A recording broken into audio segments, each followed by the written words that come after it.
Sa isang malayong nayon sa paanan ng bundok, may isang matandang agwador na nagngangalang Mangkaryo. Araw-araw, pasan-pasan niya ang isang mahabang kawayan sa kanyang balikat. Sa magkabilang dulo ng kawayang ito ay nakabitin ng dalawang malalaking banga. Ang isa sa mga banga ay makinis, matibay at walang anumang sira. Sa tuwing umiigib si Mangkaryo mula sa ilog patungo sa bahay ng kanyang amo, laging puno ang tubig na naihahatid ng bangang ito. Ipinagmamalaki ng banga ang kanyang sarili dahil nagagawa niya ng perpekto ang kanyang tungkulin. Ngunit ang isa pang banga ay iba. Luma na ito at may isang mahabang bitak sa gilid. Dahil dito, sa tuwing makararating na sila sa bahay ng amo pagkatapos ng mahabang lakarin, halos kalahati na lang ng tubig ang natitira sa kanya. Tumagal ito ng 2 taon. Araw-araw, nagdadala si Mangkaryo ng isang banga at kalahating tubig lamang. Labis na ikinalungkot at ikinahiya ng bitak na banga ang kanyang kondisyon. Pakiramdam niya ay isa siyang kabiguan. Nakikita niya ang kabilang banga na laging pinupuri dahil sa galing nito, habang siya ay tila pabigat lamang sa matanda. Isang araw, habang nagpapahinga sila sa tabi ng ilog, hindi na nakatiis ang bitak na banga. Nagsalita ito kay Mangkaryo sa isang tinig na puno ng lungkot.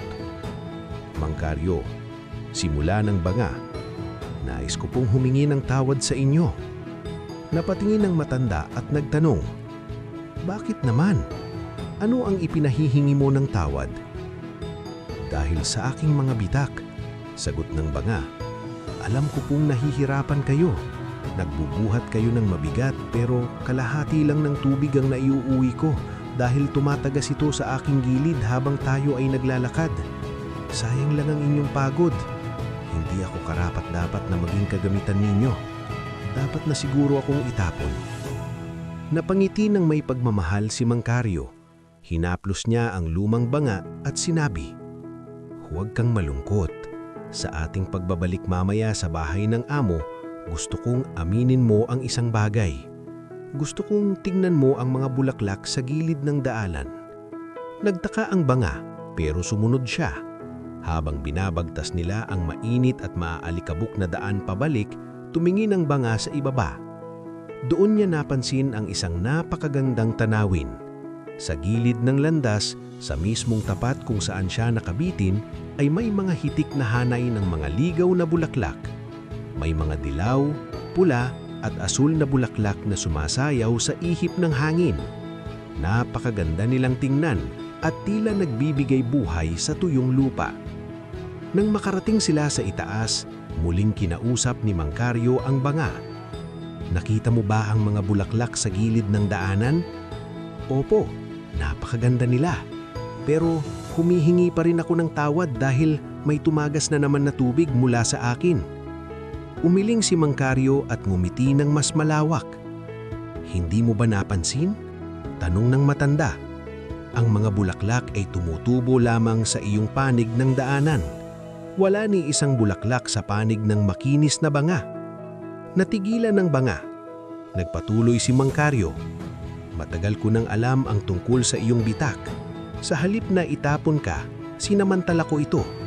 Naghasik ako ng mga buto ng bulaklak sa iyong panig ng landas at sa loob ng maraming taon, sa tuwing naglalakad tayo pabalik mula sa ilog, ikaw ang nagdidilig sa kanila nang hindi mo namamalayan." Tumingin ng matanda sa malayo, tila inaalala ang ganda ng daan. "Dahil sa iyong kapintasan, nagkaroon ako ng mga bulaklak na pinitas ko para i-design sa mesa ng aking amo. Kung wala ka at ang iyong mga bitak, hindi magkakaroon ng ganitong kagandahan sa ating daanan."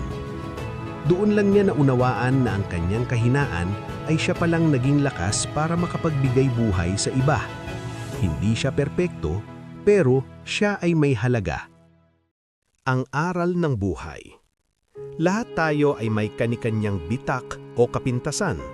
Maaaring ito ay kahinaan sa ugali, kakulangan sa talino, pisikal na kapansanan o masakit na nakaraan. Madalas ikinahihiya natin ang mga ito at iniisip nating wala tayong silbi kumpara sa iba na tila perpekto.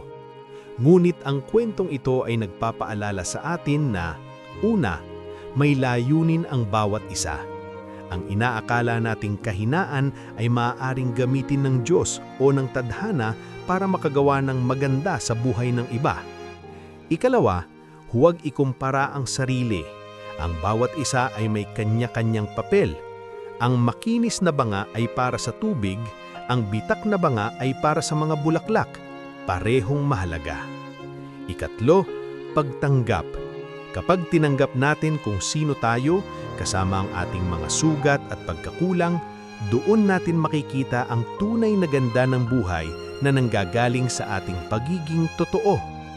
Kaya sa susunod na maramdaman mong ikaw ay basag o kulang, alalahanin mo ang mga bulaklak sa gilid ng daan. Baka ikaw ang dahilan kung bakit sila namumulaklak.